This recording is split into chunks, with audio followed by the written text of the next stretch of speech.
नमस्कार। मैं पंडित अनिल शर्मा फिर से आप सभी का अपने ज्योतिष के चैनल पे स्वागत करता हूं। आज फिर से मैं हाजिर हूं कुछ नई जानकारी लेकर।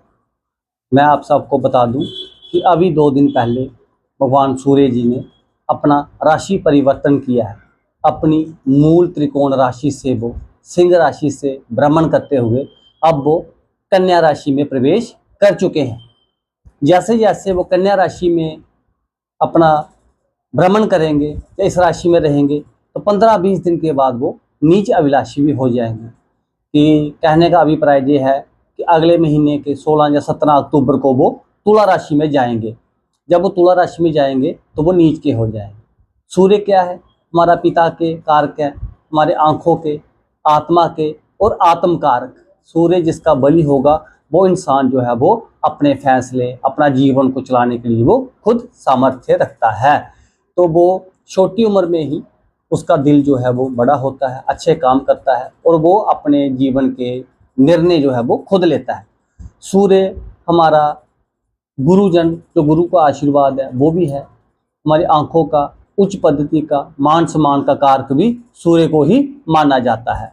अब मैं बात करूंगा सूर्य का मेष राशि से लेकर मीन राशि तक उनका क्या असर पड़ेगा। जैसे मैंने आपको पहले बताया कि वो कन्या राशि में प्रवेश करने जा रहे हैं। सबसे पहले मैं बात करूंगा मेष राशि के बारे में।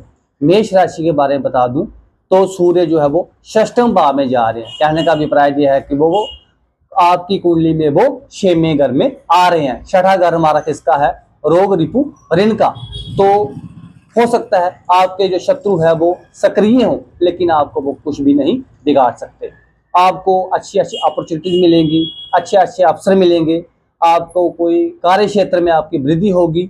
तो आपके जो विरोधी हैं वो आपके सामने नहीं खड़े रह सकते। लेकिन आपको एक बात का ध्यान रखना है, अनुशासन बना के रखना है, डिसिप्लिन बना के रखें और अपने जो संबंध हैं वो बना कर रखें। हो सकता है आपके जो रिश्ते नाते हैं, जो आपके जो बड़े क्लोज के संबंध है, उनमें मतभेद हो सकता है। तो आपने क्या करना है, अपने काम पे ध्यान देना है और अपना अनुशासन बना के रखना है और सूर्य देव की आराधना करनी है। अपने पिताजी की या गुरुजनों की, अपने बड़ों की सेवा करें। अब मैं बात करूंगा वृषभ राशि की। तो वृषभ राशि के में जो सूर्य है वो जब वृषभ लग्न है तो उनके वो पंचम घर में आ रहे हैं। पंचम घर हमारा शिक्षा का, संतान का होता है, ज्ञान का होता है। तो हो सकता है आपको अब जिस संकेत मिलते हैं या इसका ये है कि पंचम में से सूर्य आएगा, आपका जो प्रेम संबंध है या दाम्पत्य जीवन में थोड़ा सा कटुता आ सकती है, क्योंकि सूर्य जिस घर में जाएगा वहां पे वो तपेगा, जलाएगा। जब हम सूर्य चढ़ता है या सूर्य उदय होता है, जैसे जैसे सूर्य दिन भर चलता है तो उसकी जो है वो सूर्य की जो किरणें हैं उसकी तपश पैदा होती है। ऐसे रिश्तों में तपश आ सकती है। आपके बच्चों से संबंध थोड़े मतभेद आ सकता है, लेकिन आपने धैर्य बना के रखना है। और जो स्टूडेंट्स के लिए अच्छा है, अगर वो कोई अच्छा एग्ज़ाम देना चाहते हैं, कोई एंट्रेंस देना चाहते हैं, वो उनका उसको वो क्लियर कर सकते हैं। अब उसके बाद मैं बात करूंगा मिथुन राशि की। तो ये उनके चतुर्थ घर में आ रहा है। चतुर्थ घर में आ रहा है तो सबसे पहले ये माता का घर है। आपकी माता के साथ अनबन हो सकती है, माता के साथ अनबन हो सकती है, या माता की जो आपकी हेल्थ है वो खराब हो सकती है। हमें एक बात बताना भूल गया, मिथुन राशि वालों के लिए अपने मित्रों से भी सावधान रहे। कोई मित्र भी आपको धोखा दे सकता है। अब मैं बात कर रहा था जैसे मिथुन राशि की, माता की संबंध खराब हो सकते हैं, सेहत खराब हो सकती है, फैमिली का माहौल अच्छा नहीं रह सकता, तिल का ताड़ बन सकता है। कोई छोटी छोटी बातों पे भी क्या हो सकता है, मनमुटाव हो सकता है। तो आपने भी जो घर के छोटे छोटे क्लेश या जो मुद्दे हैं उनको बैठकर ही सुलझाना है। ये आपके लिए बेहतर रहेगा। अब मैं बात करूंगा कर्क राशि के बारे में।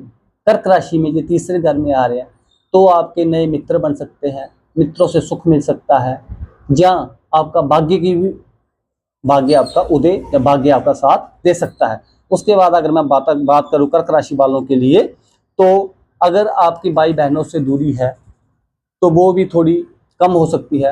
आत्मविश्वास में आपके वृद्धि होगी। तो अगर कोई पब्लिक के संबंधित कोई कार्य है वो भी आपका संपन्न हो सकता है, वहां पे आपको कामयाबी मिल सकती है।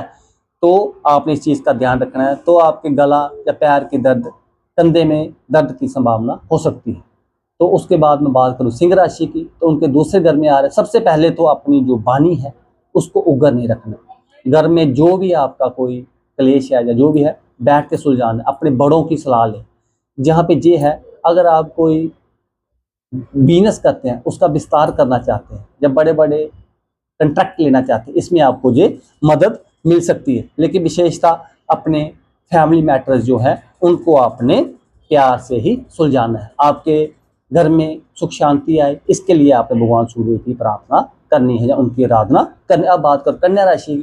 कन्या राशि वालों के लिए तो बहुत अच्छा है, क्योंकि बुध के साथ वो बुध आदित्य योग बना रहे हैं, तो ये बहुत अच्छा है। लेकिन आपके संतान को या आपकी आंखों में थोड़ी परेशानी आ सकती है, आंखों के संबंधित कोई रोग उत्पन्न हो सकता है।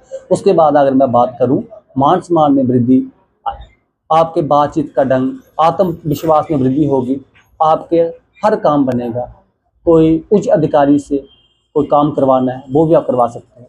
वो अच्छे संबंध, आपके हाई प्रोफाइल संबंध, आपके लिंक्स बन सकते हैं, जिसका आप आने वाले समय में फ़ायदा ले सकते हैं। ये बात आई कन्या राशि। अब मैं बात करूंगा तुला राशि वालों के लिए। तुला राशि वालों के लिए द्वादश घर में है, जिसमें हम खर्चे का विचार करते हैं, कोर्ट कचहरी विवाद का। तो इसमें आपने व्यर्थ के खर्चे से बचना है, विवादों से बचना है। कोई यात्रा करते हैं, विदेश में भी अगर कोई जाना चाहता है तो इस समय उस काम को टाल दें। आपके साथ धोखा हो सकता है, ठगी हो सकती है। वाद विवादों से बचकर रहें और यात्रा हो सके लंबी दूरी की यात्रा से इस समय दूरी बना के रखें, ये आपके लिए उचित रहेगा। तो उसके बाद अगर मैं बात करूं वृश्चिक राशि, इनके लिए अति उत्तम है। नए संबंध बनेंगे, मित्रों से फायदा, बड़े बड़े कंट्रैक्ट मिल सकते हैं। लेकिन एक बात का ध्यान रखना, अगर कोई आप इंपोर्ट का कार्य करते हैं उसमें हेरा फेरी नहीं करनी, नहीं तो कस्टम विभाग से आपके साथ कोई उनकी तरफ से आपको कसा जा सकता है, उनका आपने परहेज करना है। संबंधों में भी मधुरता रहेगी, आपकी हर जगह पे कामयाबी के ये लक्षण दिख रहे हैं। ये जो सूर्य का गोचर है आपके लिए अति उत्तम रहेगा। उसके बाद मैं बात करूँ मकर राशि वालों की, धनु राशि वालों की। तो धनु राशि वालों के लिए दशम में आ रहा है। सबसे पहले जो आपके सीनियर हैं उनकी बात को नहीं काटना है, उनकी बात को धैर्य से सुनना है, उनकी बात को नहीं काटना है। सहयोगियों का भी साथ लेना और अपनी ईगो को साइड पर रखना है। अगर आप प्रयास करते रहोगे, धैर्य रखोगे, तो आपको कामयाबी मिलेगी और आपको भी उच्च पद्धति का भी मान सम्मान मिलेगा। आपके आत्मविश्वास में वृद्धि है और आपको हर प्रकार से सुख मिलेगा। ये बात आ गई धनु राशि वालों के लिए। धनु राशि वालों को प्रमोशन का भी योग बनता है। अब बात करता हूँ मकर राशि वालों को। मकर राशि वाले जो है उनका ये नवम घर में आ रहा है। नवम घर किसका है? पिता का, भाग्य का, धर्म का। तो आपको सबसे पहले आपके पिता से अनबन हो सकती है, मतभेद हो सकता है, तो कोशिश करनी है कि उनके आगे थोड़ा, पिता के आगे झुक के रहना, उनकी बात को मानना, उनकी बातों में कमी नहीं निकालनी है। अब विशेषता आपको गुरुजनों का सहयोग मिलेगा, भाग्य की भी साथ मिलेगा, लेकिन उसके लिए आपको तपना पड़ेगा। जैसे सूर्य बनने के लिए तपना पड़ता है, वैसे ही आपको भी सूर्य की तरह तपना पड़ेगा। मैं कहने का अभिप्राय ये है, मेहनत करनी पड़ेगी। जितना आप प्रयास करोगे उतना ही आपको उस प्रयास का फल जरूर मिलेगा। और आपके संबंधों में भी विशेषता पिता से आपने संबंध अच्छा रखना है। और बाकी ये देखा जाए तो ओवरऑल ये गोचर जो है जो मकर राशि वालों के लिए अति उत्तम है। अब बात करूंगा मैं कुंभ राशि वालों को। कुंभ राशि वाले के अष्टम में आ रहा है। ये सडन का घर है, अकस्मात अचानक का घर है, गुप्त शत्रुओं का। तो मैंने पहले आपको बता दूं तो, लेकिन आपको फायदा क्या है इसमें, अपने पहले पुराने जो आपके रोग हैं, रिपू हैं, उनसे थोड़ा ध्यान रखना है। पुराने रोग उभरने का खतरा है। परिवार में भी तनाव की स्थिति पैदा हो सकती है। लेकिन कोई मंत्र साधना करना चाहते हैं, अपनी आत्मा को जागृत करना चाहते हैं, तो उसके लिए ये अति उत्तम समय आपके लिए बना रहेगा। आप साधना कर सकते हैं, मंत्र सिद्धि कर सकते हैं। अपने इष्ट को प्रसन्न करने के लिए आप ये इस समय का आप उचित इस्तेमाल कर सकते हैं। ये आपके लिए बहुत ही फायदेमंद रहेगा। और अब आई अंतिम राशि मीन। मीन राशि वालों के सप्तम घर में आ रहा है। सबसे पहले तो आपने ईगो को छोड़ना है, अहंकार को छोड़ना है। सहयोग जो पार्टनरशिप में कार्य करते हैं वहाँ पे भी बाधा के सहयोग का चांसेस दिख रहे हैं, आपने पहले इसका ध्यान रखना है। उसके साथ साथ मीन राशि वाले जो हैं उनको क्या करना है, अपने पार्टनरशिप का ध्यान रखें, अपने पति के साथ बनाकर रखें, अपने ईगो को आपने छोड़ना है। और उसके साथ साथ ये सप्तम में सूर्य काल पुरुष के हिसाब से देखे या तो सप्तम का सूर्य नीच का होता है, लेकिन अभी मैंने पहले बोला कन्या में सूर्य चल रहा है तो नीच अभिलाषी है। नीच अभिलाषी है तो आपने सबसे पहले ये करना है, अपना आचार विचार अच्छा रखें। संबंध वाणी पे भी ध्यान रखें कि आपके वाणी के साथ किसी के साथ आपका संबंध विच्छेद ना हो। थोड़ा धैर्य बना के रखें, थोड़ा आप झुकें, थोड़ा दूसरा, तो संतुलन बना के चलेंगे, आपके लिए अति उत्तम रहेगा। अब मैं आपसे विनम्र निवेदन करता हूँ, अगर विनम्र निवेदन मेरा आपकी तरफ से ये है कि अगर आपको मेरा चैनल अच्छा लगता है, मेरे चैनल को सब्सक्राइब करें और नोटिफिकेशन के बटन को ऑन करें कि आने वाला वीडियो आपको की सूचना मिल जाए। और उसके साथ साथ अंत में मैं यही कहूँगा कि सूर्य भगवान के उपाय करें, आदित्य हृदय स्तोत्र का पाठ करें, गायत्री का जप करें, अपने कुलदेव के स्थान पे जाएं, वहाँ पे नतमस्तक हों, ये आपके लिए अति उत्तम रहेगा। और अगर कोई मेरे से मार्गदर्शन लेना चाहता है, अपनी जन्म पत्रिका दिखाना चाहता है, उन वीडियो के नीचे दिए गए संपर्क सूत्र से वो मेरे साथ संपर्क कर सकता है। जय श्री